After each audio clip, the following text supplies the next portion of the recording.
Hi, I'm Reddy Saliba. I'm always ready yung kapitbahay dito sa General Trias, Cavite. Hanggang ngayon ba ay naghahanap pa rin ng bahay dito sa General Trias, Cavite na swak sa budget mo? Ang kagandahan dito sa aming project ay pre-selling pa. Kaya po pwede ka pang makakuha ng murang bahay na pasok sa budget mo. Itong project natin ay along main road lamang. Paglabas mo ng main road, main gate, andito na mismo yung main road natin. Ito yung papuntang Manila at dito na may papuntang Tagaytay City. Napakarami natin access road, napakalapit sa mga malls at sa lahat ng mga hospitals at sa mga eskwela. Katulad ng nasa likod natin, elementary school at dito sa banda dito, andyan po yung mga high school po natin. Ito yung Bristol Model House natin. Ito ay merong isang bedroom, isang toilet and bath, meron siyang parking na malaki, complete finish and turnovers. So napakaganda rito at kompleto na. Wala ka na gagawin kundi ilipat ng mga gamit at lilipat na lang kayo ng pamilya.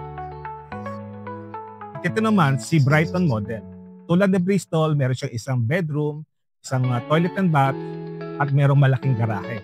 So dito, complete finish din ang turnover. Regular unit si Brighton, hindi katulad ni Bristol, siya ay nasa corner na. At dito sa Birmingham Sotera, hindi ka matatakot dahil ongoing na ang construction ng bahay. Napakaganda na nasa likod natin, nakikita mo naman kung paano ginagawa yung quality ng paggawa ng bahay. So dito sa side na to, dito yung duplex houses at yung nasa bandang likuran natin, yung mga Brighton at Bristol model natin.